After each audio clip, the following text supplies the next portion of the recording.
మన ప్రభువును మన రక్షకుడైన యేసుక్రీస్తు శుభనామములో మీ అందరికీ హృదయపూర్వక వందనాలు తెలియజేస్తున్నాం. ఈరోజు మనం పరిశుద్ధ బైబిల్ గ్రంథంలో నుంచి ధ్యానం నిమిత్తమై దేవుని యొక్క వాక్యాన్ని మనం చదువుకుందాం. ప్రకటన గ్రంథ ధ్యానాలలో 6వ అధ్యాయం 7 ముద్రల మర్మాన్ని గురించి కొద్ది నిమిషాలు మనం స్టడీ చేద్దాం. ప్రకటన గ్రంథం 6వ అధ్యాయం మొదటి నుంచి కొన్ని వచనాలు మనం చదువుకుందాం. ఆ గొర్రెపిల్ల ఆ 7 ముద్రలలో మొదటి దాన్ని విప్పినప్పుడు నేను చూడగా ఆ 4 జీవులలో ఒకటి రమ్ము అని ఉరుము వంటి స్వరంతో చెప్పుట వింటిని. మరియు నేను చూడగా ఇదిగో ఒక తెల్లని గుర్రము కనపడెను. దాని మీద ఒకడు విల్లు పట్టుకొని కూర్చుండి ఉండెను. అతనికి ఒక కిరీటం ఇవ్వబడెను. అతడు జయించుటకు బయలు వెళ్ళాను. దేవుడు తన పరిశుద్ధ వాక్యం మన కొరకు దీవించునుగాక. ప్రభునందు ప్రియులారా, సంఘము 4వ అధ్యాయంలో ఎత్తబడినట్లుగా మనం చూస్తాం. అక్కడి నుండి కూడా ఈ సంభవాలన్నీ కూడా సంఘం అయితే పరలోకంలో ఉన్నది, భూలోకంలో జరగబోయేటువంటి సంఘటనలను గురించి పరిశుద్ధాత్మ దేవుడు ప్రపంచ భవిష్యత్తును గురించి ఆయన రాయించారు. ఈ 6వ అధ్యాయంలో జరిగే సంఘటనలన్నీ కూడా భూలోకంలో జరగబోతున్నటువంటి వాటికి సాదృశ్యంగా మనం చూడవలసిన వారం వింటున్నాం. ఆ గొర్రెపిల్ల 7 ముద్రలు విప్పినప్పుడు జరిగిన సంభవాలు మనం వింటున్నాం. ఆ 4 జీవుల్లో ఒకటి రమ్ము అని ఉరుము వంటి స్వరముతో చెప్పగా వింటిని అని యోహన్ భక్తుడు చెప్తా ఉన్నాడు. ప్రభునందు ప్రియులరా, ఆత్మవశుడై ఈ సంగతులన్నింటినీ కూడా దేవుడు ఆయనకి చూపిస్తూ ఉన్నాడు. అందువల్ల వీటన్నిటిని కూడా గ్రంథస్థం చేయగలిగాడు. చూసినప్పుడు 2వ వచనం, ఇదిగో ఒక తెల్లని గుర్రము నాకు కనబడెను. దాని మీద ఒకడు విల్లు పట్టుకొని కూర్చుండి ఉండెను. అతనికి ఒక కిరీటం ఇవ్వబడెను. అతడు జయించుటకు బయలు వెళ్ళాను. ఈ తెల్లని గుర్రం అనేటువంటిది తెలుపు పరిశుద్ధత గుర్తు అని మనం వింటూ ఉంటాం. కనుక తెల్లని గుర్రం అంటే యేసు ప్రభువు వారే ఆ గుర్రం ఎక్కి వస్తున్నారని చాలామంది బోధకులు చెప్పడం కూడా మనం వింటూ ఉంటాం. వాస్తవానికి ఆ తెల్లని గుర్రం మీద కూర్చున్నటువంటి వ్యక్తి యేసు ప్రభువు కాదు. వాస్తవానికి అది తెల్లనిదే కానీ దానికి ఉన్నటువంటి లక్షణాలు కానీ అతని చేతిలో ఉన్నటువంటి వాటన్నిటిని మనం చూసినప్పుడు ఒకంత విడ్డూరంగా కనిపిస్తూ ఉంటుంది. కాబట్టి మీరు గమనిస్తే ఈ తెల్లని గుర్రము దాని మీద ఒక వ్యక్తి కూర్చున్నాడు, అతను విల్లు పట్టుకుని కూర్చున్నాడు అని ఉంది.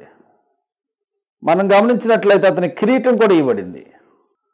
అంటే ఈ తెల్లని గుర్రము అనేటువంటిది బయలుదేరి వెళ్తూ ఉన్నప్పుడు దాని మీద ఒక వ్యక్తి కూర్చున్నాడు, అతడు విల్లు పట్టుకున్నాడు, అతని చేతిలో విల్లు ఉంది, నెత్తి మీద కిరీటం కూడా ఉంది. యేసుక్రీస్తు ప్రభు కాదు ఆయన. ఎందుకు కాదు అని అంటే మీరు గమనిస్తే వీడు అంత్యక్రీస్తు అని మనం గమనించాలి. సంఘం ఎత్తబడిపోయిన తర్వాత ఈ భూమండలం మీద జరిగేటువంటి 7 సంవత్సరాల మహాశ్రమల కాలంలో మొదటిగా వాడు ఎలా బయలుపడతాడో అనే విషయాన్ని ఈ మొదటి ముద్రలో మనం నేర్చుకుంటా ఉన్నాం. యేసుక్రీస్తు వలె తెల్లని గుర్రం మీద వాడు కూర్చొని ప్రయాణం చేస్తూ ప్రపంచం అంతటిని కూడా తన స్వాధీనంలోకి తెచ్చుకుంటాడు.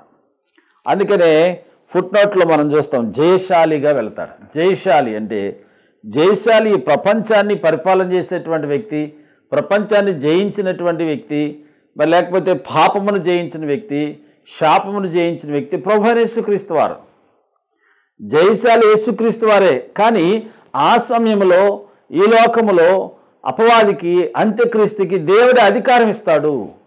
అందుకనే వాడు జయించడానికి ప్రపంచ దేశాలన్నింటినీ కూడా తన స్వాధీనంలో తెచ్చుకోవడానికి, అనేక మందిని మభ్యపెట్టడానికి, అనేక మందిని వశపరచుకోవడానికి వాడు ఈ వేషంతో వెళ్తాడు. అందుచేత ఇది అంత్యక్రీస్తు యొక్క ఆగమనంగా మనం చూడాలి. ప్రభునందు ప్రియులారా, మరి మీరు గమనిస్తే బాణాలు వేయటం అనేటువంటిది యుద్ధానికే సాదృశ్యం. రెండవదిగా విల్లు ఎక్కుపెట్టడం అనేటువంటిది ఎవరికి ఎక్కుపెడతాడు అనేది ఇంకా ముందు మనం నేర్చుకుంటాం. మీరు గమనిస్తే తన నోరు చాలా గంభీరంగా ఉండేటువంటిది. అందుకే ఆ విల్లును సూచిస్తూ ఉంది. అది కిరీటం అంటే అధికారం, రాజయోగం అనేటువంటిది వాడు అనుభవించాలనేటువంటిది వాడి ఉద్దేశం. అందుకనే కిరీటం ఇవ్వబడింది, అంటే అధికారం కూడా ఇవ్వబడింది. అతను దాంతో ఏం చేస్తాడంటే ఈ ప్రపంచం అంతటిని కూడా గెలవాలి, నా స్వాధీనంలోకి తెచ్చుకోవాలని. యాంటీ క్రైస్ట్, అబద్ధ క్రీస్తు, క్రీస్తు విరోధి బయలుపడేటువంటి సమయం అది. ఈ మొదటి బోరలో మనం నేర్చుకుంటా ఉన్నాం. బైబిల్ గ్రంథాన్ని మీరు చూసినప్పుడు ఇంకా కొంచెం కులంకుషంగా మనం ఆలోచన చేస్తే కొరింథీయులకు రాసిన 2వ పత్రిక 11వ అధ్యాయం 13వ వచనంలో ఇలా రాయబడింది, అపోస్తలుల వేషం వేసుకొని మోసగాండ్రైనటువంటి పనివారు అనేక మంది లోకంలో ఉన్నారు. వాళ్ళు అపోస్తలులు కాదు, వారు సేవకులు కాదు, రకరకాలైనటువంటి విధానాల్లో వారు సేవలో ఉన్నారు. దేవుని కోసం కొంతమంది సేవ చేయట్లేదు, బ్రతుకుదేరు కోసం సేవ చేసేవాళ్ళు ఉన్నారు. వాళ్ళ బంధువులు ఎవరో రికమెండేషన్ చేశారనో, లేకపోతే ఎందుకు పనికి రాలేదు కాబట్టి దేవుడికి పనికి వస్తాడనో ఏదో ఒక విధానంలో అందులో చేరిపోయారు. మారు మనసు లేనటువంటి వారు సేవకులే కానీ వాళ్ళకి మారు మనసు ఉండదు. అటువంటి వారిని చూసినప్పుడు కొత్తగా రక్షించబడిన వారు కానీ అన్ని జనాంగం నుంచి రక్షించబడిన వారు కానీ అనేక మంది రకరకాలుగా ఏంటి వీళ్ళు ఇలా ఉంటున్నారు అలా ఉంటున్నారు అని చెప్పుకోవటం మనం వింటూనే ఉంటాం. అందుచేత అందరూ బోధకులు అయినప్పటికి కూడా అందరూ దేవుని చిత్తానుసారంగా దేవుని సేవ చేస్తున్న వారు కాదు. కాబట్టి ప్రభునందు ప్రియులారా, దేవుని యొక్క సేవలో దేవుని పిలుపు, ఆత్మ నడిపింపు, దర్శనం లేకుండా నువ్వు సేవ చేస్తే అది ఫలించదు. ఎందుకంటే where is vision no flourish. నీకు గనక దర్శనం లేకపోతే, దర్శనం అంటే నువ్వు కనిపెడితే వచ్చే దర్శనాన్ని గురించి నేను మాట్లాడలేదు. దేవుడు మాట్లాడే విధానంలో ఒకదాని గురించి మాట్లాడలేదు. What is your vision, what is your organization? అసలు నీ యొక్క సంస్థ ఏమిటి? దానికి ఒక దర్శనం ఉందా? దానికి ఒక ప్రణాళిక ఉందా అంటే కొంతమంది గాల్లో దీపం పెట్టి అంతా దేవుడు చూసుకుంటాడని నేను చెప్తాను. ఒక స్ట్రాటజీ, ఈ ప్రపంచాన్ని నిర్మించడానికి నీ దేవుడికి ఒక స్ట్రాటజీ ఉంది.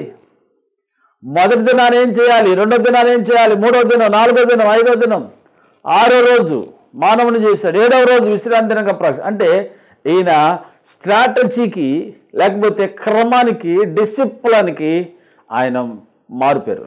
దాన్నే క్రమము లేనటువంటి సేవను ఆయన సహించలేడు, క్రమము లేని సేవకులను ఆయన ఆశీర్వదించలేడు. నువ్వు ఆయన చిత్తంలోకి రావాలి. మోసగాండ్రైన పనివారుగా ఉండకూడదు. దేవుణ్ణి మోసం చేయటం, విశ్వాసులైనటువంటి వారికి లేనిపోయిన కళ్ళబొల్లి మాటలు చెప్పి ధనాన్ని దోచుకోవడం, ఇది వాక్యానుసారమైన పద్ధతులు కాదు దేవుని పిల్లలారా. కాబట్టి దొంగ అపోస్తలుల గురించి మాట్లాడుతూ ఉంటాడు. 11వ అధ్యాయం 14-15 వచనాలు చూస్తే ఇది ఆశ్చర్యము కాదంటున్నాడు పౌలు గారు. సాతానుడంట వెలుగుదూత వేషం వేసుకున్నాడు. నేను లోకమునకు వెలుగునై ఉన్నానని యేసయ్య ఎలా చెప్పారో నేను కూడా లోకానికి వెలుగే అంటున్నాడు వాడు కూడా. కాబట్టి ప్రియులారా, మీరు ఆలోచన చేస్తే అపవాది కూడా, ఇది ఆశ్చర్యం కాదు, అపవాది కూడా వెలుగుదూత వేషంతో దేవుడిలాగానే మాట్లాడి నేను ట్రాక్ తప్పిస్తూ ఉంటాడు. దేవుని బిడ్డలారా, అనేక రకాలైనటువంటి మనుషులు పాపములో జీవిస్తూ కూడా దేవుని యొక్క సంగతులను ఇష్టానుసారంగా తనకు అనుకూలంగా మలుచుకునేటువంటి వారు, లోకంలో జీవిస్తూ కూడా ఇష్టానుసారంగా దేవుని గురించి మాట్లాడేటువంటి వారు, వారి క్రియల విషయంలో దేవుని ఎరగమన్నట్టుగా ఉంటున్నారు. నీ సమస్య ఏదైనా, నీ సంఘం ఏదైనా, నీ పరిస్థితి ఏదైనా సరే అపవాది ఒకవేళ నిన్ను మోసం చేస్తూ ఉంటే ఇది అపవాది నన్ను మోసం చేస్తున్నాడని గుర్తించి నిజమైన సంఘం ఎక్కడుందో, నిజమైన సేవకులు ఎక్కడున్నారో, అభిషక్తులు ఎక్కడున్నారో, ప్రార్థనా పరులు ఎక్కడున్నారో అక్కడికి వెళ్ళటం మంచిది. అంతే కదండి. అక్కడుండి ఎక్కడుండి అన్నీ అవజేసుకుని నరకం పాలయ్యేదానికంటే ఎంతవరకు నష్టపోయావో నాకు తెలియదు కానీ, ఎంతవరకు నువ్వు పాడైపోయో తెలియదు కానీ, నీ ఆధ్యాత్మిక జీవితం, నీ కుటుంబ జీవితం, నీ పిల్లల జీవితం ఎక్కడికి వెళ్తే బాగుపడుతుంది, ఎక్కడికి వెళ్తే దీవించబడతారు అనేటువంటిది నువ్వు ఆలోచన చేయాలి. కాబట్టి ప్రభునందు ప్రియులారా, అనేక మంది దేవుని యొక్క నామాన్ని అవమానపరుస్తున్న రోజుల్లో మనం ఉంటున్నాం. జాగ్రత్త సుమా, ఆయన చూస్తున్న దేవుడు. నీ ప్రతి కష్టాన్ని చూస్తున్నాడు, ప్రతి బాధను చూస్తున్నాడు, ప్రతి ఇరుకును చూస్తున్నాడు, ప్రతి ఇబ్బందిని చూస్తున్నాడు. ఇన్ ద సేమ్ టైం నీ యొక్క అవిధేయతలు కూడా చూస్తూ ఉన్నాడు. నీ పాపము, నీ శాపం, పాపం కోసం నువ్వు పరుగులు తీస్తే ఇష్టానుసారంగా జీవిస్తున్నావు. జాగ్రత్తను వెళ్ళే మార్గంలో యాక్సిడెంట్స్ అయితే చచ్చిపోతావు. అక్కడ నువ్వు నడుస్తున్న మార్గంలో, నువ్వు చేస్తున్న వ్యాపారంలో ఎవడో ఒకటి నిన్ను మోసం చేస్తాడు, ఆరిపోద్ది నీ జీవితం అక్కడితో. అందుకే దైవ భయం కలిగి, దైవభక్తి కలిగి దేవుని కొరకు జీవిస్తే కొంచెమైన పర్ల అందులో ఆశీర్వాదం ఉంది.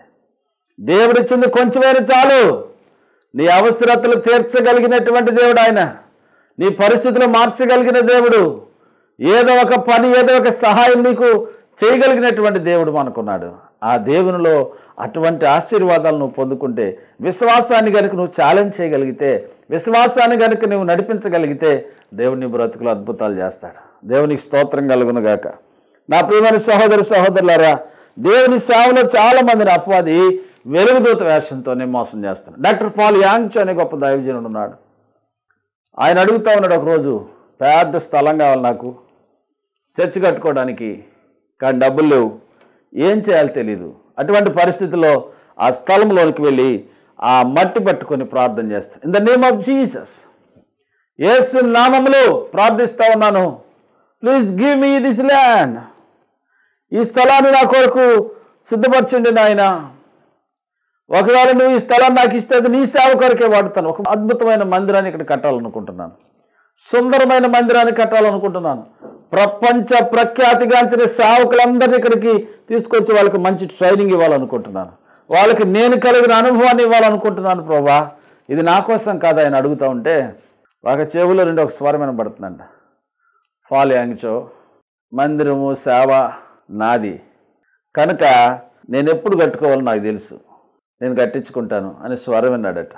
వెళ్ళిపోయాడు. ప్రతిరోజు వెళతాడు, అక్కడ ప్రార్థన చేస్తూ ఉన్న ఆయన 4-5 సార్లు చేసిన తర్వాత ఆయన డిసప్పాయింట్ అయిపోయాడు, అసంతృప్తి వచ్చేసింది. ఇంత కష్టపడి నేను చేద్దాం అనుకుంటుంటే దేవుడు ఇలా మాట్లాడుతున్నాడు ఏంటని.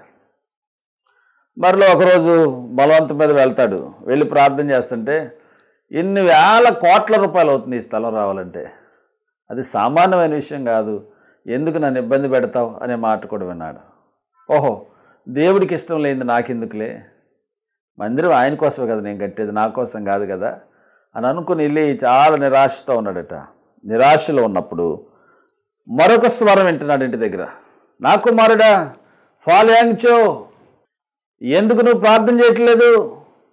ప్రతిరోజు ఆ స్థలంలోకి వెళ్ళి ప్రార్థన చేస్తావు కదా, నువ్వు ఈరోజు కూడా వస్తావని అనుకున్నాను, నువ్వు రాలేదేంటని అడిగితే, ఏంటి ప్రభా స్వరం విన్నాను నేను, ఈ చెవిలో మాట వినబడుతుంది నాకు, అదేదో నేను చూసుకుంటానన్నావు, నీ వల్ల కాదన్నావు, చాలా కోట్ల రూపాయలు ఖరీదు అవుద్దన్నావు, అందుకే ఆగిపోయానంటే ప్రభు చెప్పారట, పాల్ యాంగ్చో అది నా స్వరము కాదు. కంగు తిన్నాడంట, అంత ఎక్స్పీరియన్స్ పాస్టర్, గొప్ప దైవజనుడు కంగు తిన్నాడు. అదేంటి ప్రభా, కేవలం నువ్వు ఎలా ఉన్నావు అలాగే మాట్లాడింది స్వరం, నువ్వు ఎలా చెప్తావు అలాగే మాట్లాడండి. అపవాది కూడా వెలుగుదూత వేషంతో నిన్ను మోసం చేశాడు. అక్కడ ఆ స్థలం నీకు ఇవ్వబడితే, అక్కడ మందిరం కట్టబడితే నా నామం గణపరచబడుతుంది, అనేక ఆత్మలు రాగలుగుతారు, ప్రపంచ ప్రఖ్యాతిగాంచిన సేవకులను అక్కడ నువ్వు తీర్చిదిద్దావు, ఆ అపవాది రాజ్యము కూలిపోతుంది, దేవుని రాజ్యం ప్రపంచం అంతా కట్టబడుతుంది అనేటువంటి సంగతి వాడికి తెలుసు కనుక అదిగో వాడు నిన్ను మోసం చేశాడు. ఏంటి ప్రభా ఏం చేయమంటావు? ఈరోజు మొదలుకొని నువ్వు రోజు వెళ్ళి అక్కడ ప్రార్థన చేయి, ఈ స్థలం నీకు ఇవ్వబోతున్నానని ప్రభు చెప్పారు. దేవునికి స్తోత్రం. అదే ఇప్పుడు మనం చూస్తాం, కొన్ని వందల ఎకరంలో చర్చిని కట్టాడు. ఇడోఫుల్ గాస్పల్ చర్చ్ సియోల్లో, సౌత్ కొరియాలో మనం చూస్తాం. 25 లక్షల మంది విశ్వాసులు కలిగిన సంఘం, ప్రపంచంలో అన్ని దేశాల కంటే కూడా గొప్ప సంఘం అది. కాబట్టి నా ప్రియమైన సహోదరులారా, నువ్వే పరిస్థితిలో ఉన్నా నాకు తెలియదు, నీ కష్టం ఏంటో నాకు తెలియదు, నీ బాధ ఏంటో నాకు తెలియదు, కానీ ప్రభువుకు తెలుసు. ఒక దినాన ఆయన నీకు సహాయం చేస్తాడంటే, ఆయన సహాయం చేయాలనంటే నువ్వు ఆయనకు లోబడి ఆయన చిత్తానుసారంగా నువ్వు నడవాలి తప్ప సొంత మార్గాలు ఎన్నుకున్నట్లయితే, సొంత తలంపుల్లో నువ్వు వెళ్ళినట్లయితే నష్టపోతావు అనే విషయాన్ని ఈరోజు నేను మీకు జ్ఞాపకం చేస్తున్నాను. దైవ గ్రంథంలో 1 తిమోతి పత్రిక 4వ అధ్యాయం 1 నుంచి 5 వచనాలు మనం చూడగలిగితే, కడవరి దినాల్లో కొంతమంది దయ్యాల బోధ యందు లక్ష్యం ఉంచి విశ్వాస భ్రష్టులైపోతారు. బోధ చేసే ప్రతివాడు కూడా అతను దేవుని పిలుపున్నవాడు కాదు. అట్రాక్షన్ బోధలు కావాలి మన వాళ్ళకి. ఏమండి, పాత జీవితాల గురించి చెప్పే జీవితాలు కావాలి కొంతమందికి, యాక్షన్లు కావాలి, రియాక్షన్లు కావాలి. అది కాదు కావాల్సింది. అనేక ఆత్మలను ప్రభు దగ్గరకు నడిపించగలిగిన దైవజనులు ఏదైతే బోధిస్తున్నారో వారి యొక్క జీవితాల్లో అది ఉందా లేదా, మాదిరికరమైనటువంటి బోధకులు కావాలి. పూర్వకాలంలో సభలకు వెళ్ళాలంటే అతని డినామినేషన్ ఏంటి, అతని బోధ ఏంటి, అతని సాక్ష్యం ఏమిటి, అతని కుటుంబ జీవితం ఏంటి, అతనికి భార్య ఉందా లేదా కూడా చూసేవాళ్ళండి. ఇప్పుడైతే వాడు ఎక్కడ ఉన్నాడో తెలియదు, ఏం చేస్తాడో తెలియదు, గాలిలో దీపం పెట్టి కొంచెం పేరు ప్రఖ్యాతులు ఉంటే వేసేస్తారు. జనాలు కూడా అలాగే తయారయ్యారు. ఈరోజు ఒక విచిత్రం ఏంటంటే యేసుప్రభు వస్తున్నాడని మీటింగ్ పెడితే కూడా రాడు. కానీ ఆ టీవీలో ప్రసంగికులు అక్కడి నుంచి వస్తున్నారు, ఇక్కడి నుంచి వస్తున్నారని అందరూ అక్కడే ఉంటారు. అదే విచిత్రమో నాకు తెలియదు. అందుచేత మనుషులు వ్యక్తి పూజ చేస్తూ ఉన్నారు. తెలియకుండానే వ్యక్తి పూజ జరుగుతూ ఉంది. అక్కడ దేవుడికి రావాల్సిన మహిమను అనేక మంది దొంగిలిస్తూ ఉన్నారు. ఈ కడవరి దినాల్లో దయ్యాల బోధలు ఎక్కువైపోయినాయండి. చాలామంది సేవకులను చూడండి, ఇంటర్నేషనల్ ప్రీచర్స్ అని చెప్పుకుంటారు, వాక్యం చెప్పరు. బైబిల్ అంటే చెప్పటం అయిపోయిందంట వాళ్ళకి. ఇంకా ఎక్కడ జరిగిన యాక్సిడెంట్ల గురించి, అక్కడక్కడ జరిగిన క్రికెట్ మ్యాచ్ల గురించి అవి తీసుకొచ్చి ఇక్కడ ఎక్స్ప్లెయిన్ చేస్తూ ఉంటారు. అంటే వాళ్ళకి బిబ్లికల్ నాలెడ్జ్ లేదు, వాక్యం లేదు, ప్రజలు వెంబడిస్తున్నారు. సాతానుడు సొంత ఆస్తులను సంపాదించుకోవడానికి అనేక మందిని పాడు చేస్తూ ఉన్నారు. అందుకే అన్ని జనుల మధ్య దేవుని నామం అవమానపరచబడతా ఉంది. అందుకని దేవుని యొక్క సేవలో అనేక మంది అటువంటి వారిని చూసి భ్రష్టులు అయిపోతూ ఉన్నారు. చూడండి ప్రియులారా, మొదటి యోహాను పత్రిక 4వ అధ్యాయం మొదటి 4 వచనాలు మీరు చూడగలిగినప్పుడు, అపవాది తెలివిగా లోకంలోనికి కొన్ని ఆత్మలను పంపించేశాడంట. ఈ అపవిత్రాత్మ అనేటువంటిది లోకంలోకి వెళ్ళిపోయింది. అందుకని వాడు ఏం చేస్తున్నాడంటే అబద్ధికులు, అబద్ధ ప్రవక్తలు అందరూ లోకంలో బయలు వెళ్ళిపోయారు. అందుకే ప్రతి ఆత్మను నమ్మక ఆ ఆత్మలు దేవుని సంబంధమైనవి కావో పరీక్షించాడు. ఏమిటి చాలామందిని మనం చూస్తూ ఉంటాం, నాట్యం చేస్తారు, భాషలు మాట్లాడతారు, ప్రవచనాలు చెప్తారు. వాళ్ళ జీవితాలు చూస్తే ఎంత భయంకరంగా ఉంటాయి. పాపములో జీవిస్తూ ఉంటారు, భయం లేకుండా వెచ్చలవిడి జీవితాలు జీవిస్తూ. మరి అది దేవుని సంబంధమైందా, దయ్యాల సంబంధమైందా అర్థం కాని పరిస్థితి. నిజమైనటువంటి వారికి కూడా వారిని మనం ఆపాదించలేం. కానీ అనేక మంది ఇలా తయారవుతా ఉన్నారు దైవభయం లేకుండా. దేని వల్ల సాతానుడు ఈజీగా మోసం చేస్తూ ఉన్నాడు. అందుకనే దేవుని వాక్యం నీకు బోధిస్తూ ఉంది. ఎప్పుడైతే నీ అవిధేయతలను ఒప్పుకొని విడిచిపెట్టగలుగుతావో ఏ అపవాది కూడా నిన్ను ముట్టుకోవడానికి అవకాశం లేదు. సరే, లోకంలో జీవిస్తూ లోకమే దేవుడు అనుకుంటే తిరుగుతున్నావు. నీ ఆస్తిపాస్తులు, నీ అంతస్తులు, నీ కార్లు, నీ బంగ్లాలు ఇవేవి కూడా పరలోక రాజ్యానికి తీసుకుని వెళ్ళలేవు. నీ ఆత్మీయ జీవితం సరైనదిగా దేవుని దగ్గర సరి చేసుకుంటేనే దేవుడు నిన్ను దీవిస్తాడు, అనేకులకు నిజంగా ఆశీర్వాదకరమైన పాత్రగా చేస్తాడు. కాబట్టి నా ప్రియమైన సహోదరులారా, ఇక రెండవదిగా మనం గమనించినప్పుడు మరి ఈ తెల్లని గుర్రం అనేది యేసయ్య కాదని, ఈ తెల్లని గుర్రం మీద కూర్చున్నవాడు అంత్యక్రీస్తు అని మరొకసారి నేను మీకు జ్ఞాపకం చేస్తున్నాను. వీడి యొక్క ఆగమనం, వీడి స్టైల్ ఎలా ఉంటుందో మనకి అర్థం అవడానికే దేవుడు రాయించాడు. ఇక చూస్తే రెండవ ముద్ర గురించి మనం చూస్తాం. 6వ అధ్యాయం 3-4 వచనాలు. ఆయన రెండవ ముద్రను విప్పినప్పుడు రమ్ము అని రెండవ జీవి చెప్పుట వింటిని. అప్పుడు ఎర్రదైన వేరొక గుర్రము బయలు వెళ్ళెను.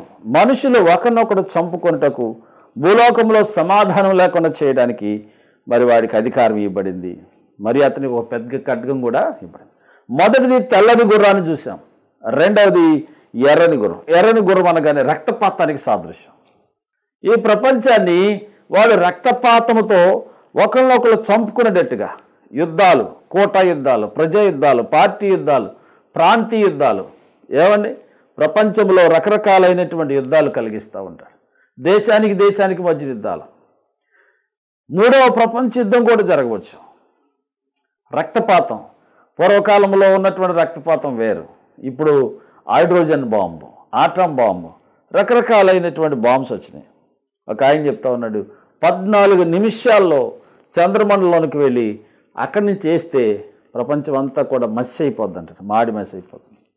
వారెక్కడి చంద్రమండలంలో ఎందుకు జెండా బాతున్నాడు తెలుసా? ఈ ప్రపంచాన్ని ఎప్పుడో ఒకసారి నాశనం చేయాలని జర్మనీ వాడు, జపాన్ వాడు, అమెరికా వాడు, ఆస్ట్రేలియా వెళతా ఉంటే మనోళ్ళు కూడా వీళ్ళు అక్కడ పాత వచ్చారు. చాలా సంతోషం. మరి విజ్ఞానం అనేది దేవుడు మన దేశానికి ఎంతో డెవలప్ చేశాడు. గత కొద్ది కాలంగా చూస్తే వాళ్ళతో పోటీ పడి అంతగా టెక్నాలజీ దేవుడు మన వాళ్ళను దేవుడు మంచి జ్ఞానం ఇచ్చి వాడుకుండా అందుని బట్టి దేవుని స్తుతించాలి. విచిత్రం ఏంటంటే అంత అభివృద్ధి పొందినప్పుడు కూడా అది పైకి వెళ్ళేటప్పుడు కూడా వాటికి మళ్ళీ జపాలు చేస్తున్నారు. మరి అదేంటో నాకు అర్థం కాదు. అంత జ్ఞానం ఉన్నటువంటి వ్యక్తులు, శాస్త్రవేత్తలు, సైంటిస్టులు, సైంటిఫికల్గా ఆలోచన చేసేటువంటి వ్యక్తులు అనేక మందిని మనం చూస్తాం. ఎవరి నమ్మకాలు వారివి. అయినప్పటికీ యూనివర్స్లో అది ఏమాత్రం కూడా మరి ముందుకు వెళ్ళాలంటే ఇంకా విజ్ఞానంతో పాటు మన జీవితాలు, మన మూఢనమ్మకాలు అన్నీ కూడా మనం వదిలేయాలి. అది అప్పుడే నిజమైన విజ్ఞానం, నిజమైన సత్యాన్ని మనం తెలుసుకోగలుగుతాం అనే విషయాన్ని నేను మీకు జ్ఞాపకం చేస్తా ఉన్నాను. పరిశుద్ధ బైబిల్ గ్రంథం ఇలా బోధిస్తూ ఉంది దేవుని బిడ్డలారా. ఇది 3వ ప్రపంచ యుద్ధాన్ని సూచిస్తూ ఉంది. ఆ దినాల్లో మనుషులు మరి సమాధానం లేని వారై భయభ్రాంతులకు గురైపోతారు. తల్లి జాడ పిల్లకి లేక, పిల్ల జాడ తల్లికి లేకుండా వారు భయంకరమైనటువంటి పరిస్థితులకు వెళ్ళిపోయే పరిస్థితులు ఉన్నాయి.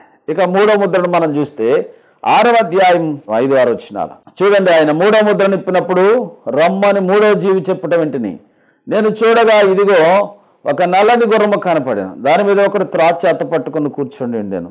మరియు ధ్యానారమునకు ఒక సేరు గోధుమలని, ధ్యానారమునకు 3 సేరులు యావలని, నూనెను ద్రాక్షరసం పాడు చేయవద్దని ఆ 4 జీవుల మధ్య ఒక స్వరం పలుకుట నాకు వినబడెను. ప్రియులారా, ఇది 3వ ముద్ర విప్పినప్పుడు జరిగేది. ఇక్కడ ఏం జరిగిందంటే నల్లని గుర్రం, ఒకటి తెల్లని గుర్రం, రెండవది ఎర్రని గుర్రం, మూడవది నల్లని గుర్రం. ఈ నల్లని గుర్రం అంటే శ్రమ, కరువు, కాటకాలను సూచిస్తూ ఉంది. ఆ దినాల్లో దేవుని బిడ్డలారా కరువు కాటకాలు ఎక్కువైపోతాయి. డొక్కల కరువు అని వచ్చింది మన దేశంలో. అంటే ఆ డొక్కలు అన్ని కలిగించుంటే చాలు అన్నట్టుగా పేదరికంలో చాలామంది చనిపోయారని మనం వింటూ ఉంటాం. అనేక కరువులు వస్తూ ఉన్నాయి. దేవుని బిడ్డలారా శ్రమ ఏ రీతిగానే రావచ్చు. శ్రమ అన్యుల నుంచి రావచ్చు, ప్రభుత్వాల నుంచి రావచ్చు, అధికారుల నుంచి రావచ్చు. కాబట్టి శ్రమ అనేటువంటిది వస్తూ ఉంది. కాటకాలు, భయంకరమైన వ్యాధులు చుట్టుముట్టేటువంటి పరిస్థితి ఉంది. అంతేకాదు అక్కడ ఏం చెప్తున్నాడంటే దేవుని బిడ్డలారా మీరు ఆలోచన చేసినట్లయితే మరి ఒకటి త్రాసు చేత్తో పట్టుకున్నాడు. త్రాసు అంటే బ్యాలెన్స్.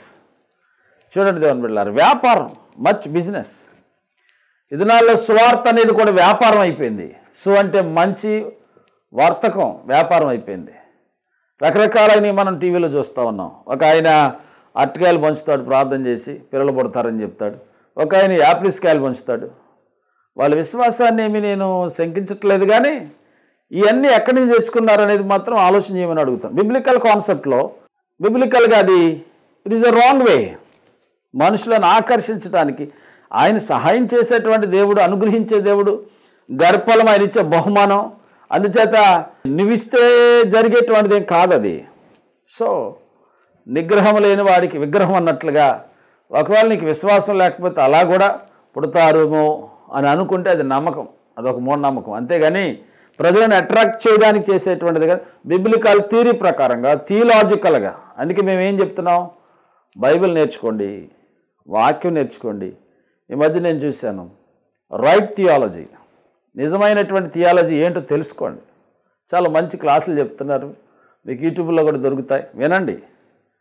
గొప్ప దైవజనులు, థియాలజీ చదివినటువంటి వారు. మీకు థియాలజీ అంటే అది మంచిది కాదు, కళ్ళు మూసుకుంటే దేవుడు చెప్తాడు అదే చాలనేటువంటి ఒక దుర్మార్గమైనటువంటి ఒక మూఢనమ్మకం అది. కొంతమంది అదే చాలనుకుని మొదలుపెట్టి 50 ఏళ్ళు అయినాక బైబిల్ కాలేజీ పెట్టుకున్నారు. అంటే 50 ఏళ్ళు వారు నమ్మల బైబిల్ నేర్చుకోవడం. ఈ బైబిల్ దేవుడు ఇచ్చాడని నమ్మని బ్యాచ్లు ఉన్నారు కొంతమంది. It is not a good, అది మంచిది కాదు. వెలుగుదోత అలా పాడు చేస్తూ ఉంటుంది కొంతమందిని. వాక్యం నేర్చుకోండి, అసలు బైబిల్ కాన్సెప్ట్ ఏంటి అసలు నేర్చుకోండి. ఆ తర్వాత దాన్ని నీ సంస్థకో, నీ సంఘానికో, నీ సిద్ధాంతానికో, దేనికో దానికి ఆపాదించుకోండి. కానీ వాక్యం ఏం చెప్తుందో కలిపి సరిపోద్దని వాక్యం బోధిస్తాం. అందువలన ఇవన్నీ కూడా టక్కుటమార విద్యలు. దేవుడే వారిని దీవించునుగాక, నేను వేరే అంటలేదు. అందువలన చేయడానికి చాలా ఉన్నాయి, అన్నీ చేయదగినవి కావు, అందరూ చేయగలిగిన వాళ్ళు కాదు. రూట్ మారుతూ ఉంది, రాంగ్ వేలోకి వెళ్ళిపోతున్నారు. ఎందుకు వెళ్తున్నారు మనకి? బాబాల్ని, రకరకాలైన దొంగ బాబాల్ని, వాళ్ళందరిని ఆదర్శంగా తీసుకుంటా ఉన్నారు. మంచి బిజినెస్ జరుగుతుంది. నిజమైన సేవకులకి, నిజమైనటువంటి వారికి తినడానికి తిండి కూడా లేనటువంటి పరిస్థితులు. ఎందుకంటే వాళ్ళు ఉన్న వాక్యాన్ని ఉన్నట్టుగా బోధిస్తారు, వాళ్ళని ఎవడ పట్టించుకోడు, పిచ్చోళ్ళు అనుకుంటారు. అందువలన ఈ దినాల్లో ఇలాంటి పరిస్థితులు మనం చూస్తూ ఉంటున్నాం. కనుక దేవుని బిడ్డలారా, సైతానుడు ఆ దినాల్లో విడవబడిన వారి మధ్యలో జరిగే సంఘటనలు మనం వింటున్నాం. చూడండి దేవుని వాక్యంలో త్రాస్ బ్యాలెన్స్డ్ లైఫ్ అనమాట. దేనారం అంటే ₹1 కావచ్చు, ఇంచుమించు ఇది ₹1 కావచ్చు. ఒక సేరు గోధుమలు దేనారమునకు 3 సేరులు యావలని అక్కడ అమ్ముతూ ఉన్నారు. చూడండి దేవుని బిడ్డలారా, మీరు ఇక్కడ ఆలోచన చేస్తే అటువంటి పరిస్థితులు క్రయ విక్రయాలు అనేటువంటివి జరుగుతూ ఉంటాయి. చాలా కరువు కాటకాల్లో దేవుడు తన బిడ్డలను కాపాడుతూ వచ్చాడు. చరిత్ర బోధిస్తుంది, ప్రతి కరువులో ప్రతి కష్టం నుంచి కూడా దేవుడు మనల్ని విడిపిస్తాడు. 45 కీర్తన మొదటి 2 వచనాలు చదివితే ఆపత్కాలంలో ఆయన నమ్ముకొనదగినటువంటి సహాయకుడు మన దేవుడు. విడిచిపెట్టే దేవుడు కాదు ఆయన. కానీ ఇక్కడ దేవుడు ఉన్నాడు, సేవకులు ఉన్నారు, సంఘం ఉండదు, నిన్ను ఆదరించేవాడు ఎవడున్నాడు మహాశ్రమల కాలంలో. కాబట్టి దేవుని బిడ్డలారా, దేవుని వాక్యం చెప్తా ఉంది ఏంటంటే, నూనె ద్రాక్షరసం పాడు చేయకూడదని ఆ 4 జీవుల మధ్య ఒక స్వరం పలకటం విన్నాడు. ఇకపోతే 4వ ముద్ర గురించి మనం వింటాం ప్రియులారా. 4వ ముద్ర మనకేం బోధిస్తుంది? 6వ అధ్యాయం 7-8 వచనాలు. ఆయన 4వ ముద్ర నిప్పినప్పుడు రమ్ము అని 4వ జీవి చెప్పుట వింటిని. అప్పుడు నేను చూడగా ఇదిగో పాండ్ర వర్ణము గల గుర్రము కనబడెను. దాని మీద కూర్చున్న వాని పేరు మృత్యువు. పాతాళ లోకమాన్ని వెంబడించెను. ఖడ్గం వలనను, కరువు వలనను, మరణం వలనను, మరి భూమిలో ఉండే క్రూర మృగములను, భూనివాసులను చంపుటకు భూమి యొక్క 4వ భాగం పైన అధికారం వానికి ఇవ్వబడిను. కాబట్టి 4వ ముద్ర గురించి మనం వింటున్నప్పుడు ఇది పాండుర వర్ణం కలిగినటువంటి గుర్రం. పాండుర వర్ణం అంటే మీరు ఆలోచన చేసినప్పుడు మనకేమర్థం అవుతుందంటే అది పాలిపోయినటువంటిదని. అందుచేత అది దాని మీద కూర్చున్న వాడి పేరు మృత్యువు కనుక పాతాళ లోకం దాన్ని వెంబడించింది.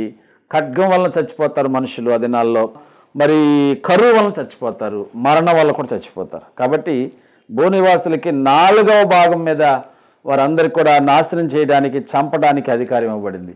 ఆ విధంగా ఈ 4 ముద్రలలో మీరు గమనిస్తే అనేకమైన సత్యాల విషయాలు మీరు నేర్చుకోవచ్చు. కనుక ఈ విధంగా మనం 7 ముద్రలు కూడా మనం నేర్చుకుంటాం. దేవుడు మీ జీవితాలకు ఆశీర్వాదం దీవెన అనుగ్రహించునుగాక. ప్రార్థన. సకల ఆశీర్వాదములకు కారణభూతుడైన తండ్రి, దయగల యేసయ్య, 7 ముద్రల వివరణ గురించి మేము వింటూ ఉన్నాం. వింటున్న బిడ్డలను దీవించండి. ఒక్కొక్క ముద్ర నిప్పినప్పుడు ఏం జరుగుతాయో, ఈ ప్రపంచంలో ఏం జరగబోతుందో, ఈ ప్రపంచ భవిష్యత్తును గురించి ముందే రాయించినందుకు వందనాలు చెల్లిస్తూ కూడిన బిడ్డలను దీవించమని క్రీస్తు దీవెనామని అడుగుచున్నాం తండ్రి. ఆమెన్. తండ్రి, కుమార, పరిశుద్ధాత్మ దేవుని దీవెన మీకు తోడైండునుగాక. మంచిది ప్రియులారా, ఈ ప్రోగ్రామ్స్ మీ ఆధ్యాత్మిక జీవితానికి, వికాసానికి ఆశీర్వాదకరంగా నేను నమ్ముచున్నాం. స్క్రీన్ మీద వస్తున్నటువంటి నెంబర్లకు మీరు ఫోన్ చేయండి. మరి ఫోన్పే, గూగుల్ పే వాటికి ఉన్నాయి. తప్పనిసరిగా మీరు కూడా ఈ ప్రోగ్రామ్స్కి ప్రభు ప్రేరేపించినట్లయితే మీరు సహకరించవచ్చు. దేవాదేవుడు మిమ్మల్ని, మీ కుటుంబాలను అనేక వేలాది మందికి వాక్యాన్ని అందించేటువంటి ఈ గొప్ప ప్రణాళికలో మీరు కూడా ఉండటం ద్వారా దేవుడు మీకు గొప్ప సమృద్ధి, మేలు, దీవెన, ఆశీర్వాదాలతో నింపుతారు. అట్టి కృప దేవుడు మీకు సహాయం చేయనుగాక. ఆమెన్.